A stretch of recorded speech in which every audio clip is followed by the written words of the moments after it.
everybody. Hope everything's going really well. Super excited for today. I have taken a recipe that I have made for years and modified it so it's Plant Paradox compliant. It seems like this time of year everyone's getting sick, they're wanting something warm and soothing, and so this is my favorite type of soup. It's chicken and wild rice. And speaking of being sick, I'm sick. Yeah, Dave's sick, dang it. Dave. So that's why I'm behind Josh. the camera today. I'm not touching the food. Dave, Josh, and I think Tasha's coming down with Do you want to kiss me? Yes. I am getting better, but I just figured don't risk it. I'm gonna cut up an onion, 1 onion and 2 stalks of celery. And we're gonna get those tenderizing in the pot while we get everything else ready. So let's go ahead and start with that.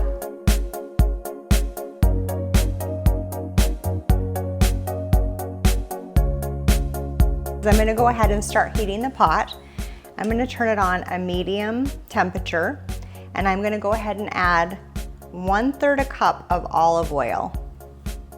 Okay, with tears in my eyes, I'm gonna go ahead and add the onion, 1 onion and 2 stalks of celery. I like my soup, I like it hearty. I once made the soup for my uncle and he was like, that's not soup, that's casserole. So I'm gonna go ahead and stir that around and just get that, I would just want it to be in here for a little bit of time just to soften up. Get everything nice and soft. Just got a carrot here and I'm gonna go ahead and grate it and just get little bits.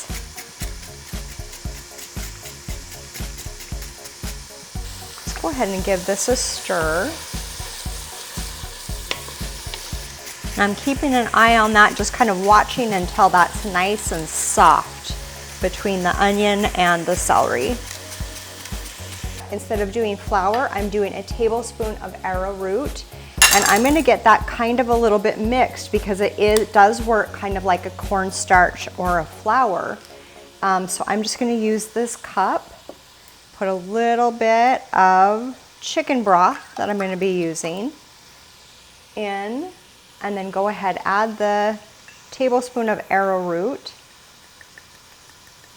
and then I'm going to just use my little whisk here and just get it mixed in really well so there's no lumps. So I'm going to go ahead and add that now to the mixture and go ahead and mix that in. And then what I'm going to do is I'm going to go ahead and add the remaining 4 cups of chicken broth. And after we add this, we do want this to get to a boil before we add the other ingredients and have it at a boil for about a minute, just so everything can get nice and thick. With this chicken, I just go ahead and kind of cube it up. And then if you like it smaller, if you want to shred it, I mean, that's fine too. Just kind of depending on what taste you like, it's fine to do whatever, but you do want to do the 2 chicken breasts. The most time-consuming portion of this recipe is cooking the wild rice. What we did is, what's recommended is to cook it in a pressure cooker, equal amounts rice to equal amounts water.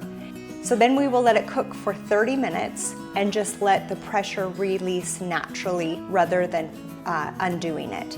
Now, in the past when I've made this soup, I have not realized until Dave went to pick this up for me, I have not been using a true wild rice.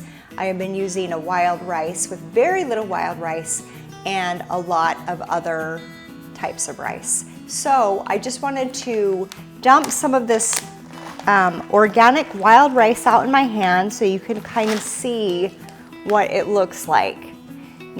All nice and black, a long grain, because actually it is a type of grass. In this bowl we have the rice that we have pressure cooked, the wild rice, and you can kind of see the difference between the two. Okay. We're just letting this come to a boil, letting it stir 1 more minute, stirring it 1 more minute, and then we'll add a few more of our ingredients.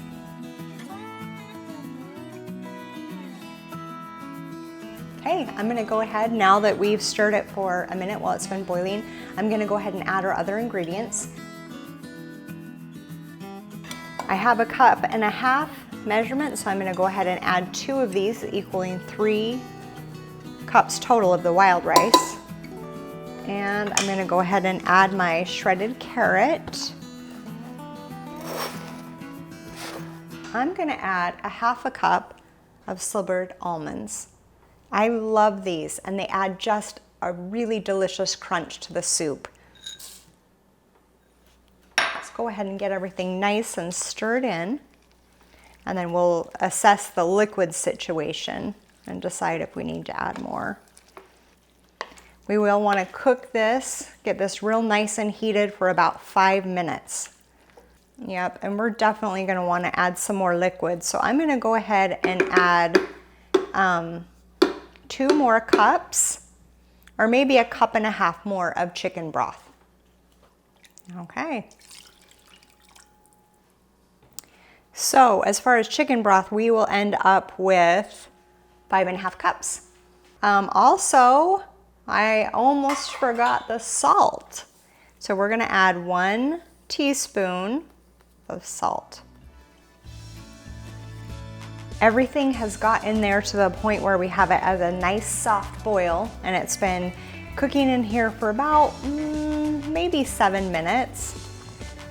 So I'm going to go ahead and add the last ingredient. I'm going to go ahead and add 1 can of coconut cream. And you don't even have to heat this. You barely want it to get, warm and just kind of filter throughout the soup. And it's done. You're ready. There you have it. Thanks so much for joining me today and for learning about chicken and wild rice soup and how we can make it plant paradox compliant and still delicious. Hang in there. You guys are doing awesome. I know the struggle, especially with all of these holidays coming up. We love the comments, keep them coming. If you guys have any advice of how we could make this better, or maybe an ingredient you'd like to add in your chicken and wild rice soup, we'd love to hear it in the comments below. Thanks so much, you guys.